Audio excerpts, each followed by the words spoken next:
Welcome back to Reviews on the Run. It is Judgment Day here on the show. The Dark Knight Rises has gone into our eyes, into our faces. And I'm not sure we have good news to report. Victor Lucas, what'd you think? I think that there was some really fine work in this film. Absolutely. But I don't think that it holds a candle to Batman Begins or The Dark Knight. You are as precious to me as you were to your own mother and father. I swore to them that I would protect you, and I haven't.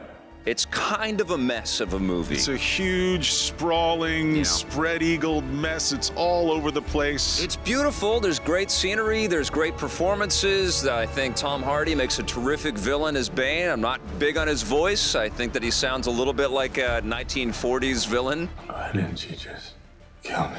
Your punishment must be more severe. And I like Tom Hardy. I think he's a terrific actor, but I think that's one of the huge problems with this movie is he's simply not as interesting as the Joker, as Heath Ledger. You don't even get to see his face. You don't get to see any expression. All of the acting is done with his eyes and done with his crazy voice. I have a pretty big problem now because this sort of wraps up, and this is all, you know, out there in the open. Nolan is done with Batman, and this wraps up Nolan's connection to the Batman universe and his story about Batman. But his story about Batman is not about Batman's actions and the cool things that Batman does, because Batman, well, he begins in Batman Begins, and then he takes down the Joker, then he disappears for 8 years, and then he's back for one more adventure. So really, it's not about Batman doing a whole bunch of things to kind of seal the deal about his name and how important he is to Gotham. He does do some amazing things for Gotham, but he has 3 stories. Batman has 3 stories in Christopher Nolan's universe. And then he's done. The Batman has to come back.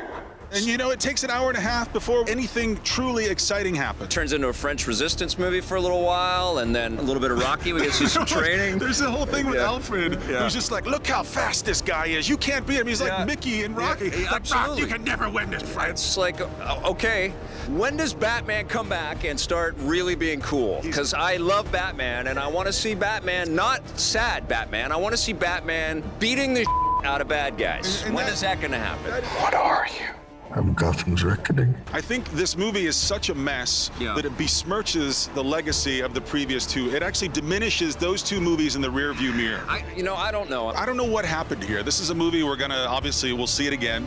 We'll pick it apart a little bit. That's what I like about the movie, that this will be a meaty thing to digest. And I like the end. The denouement is really nice. There's some great, there's some, you know, for a Bat fan, I really dug all that stuff. I get it. But man, it pales in comparison. I sat down for this thing. We couldn't have been more. You couldn't even speak. I couldn't think today. We had other things to do today, and all it was Batman was in my head. Get ready to watch me. All day. That's all I heard in here. And now it's over, and I can't believe we saw the Batman movie, and this is what the Batman movie was. This is the Batman movie. It's done. You know, Nolan is done.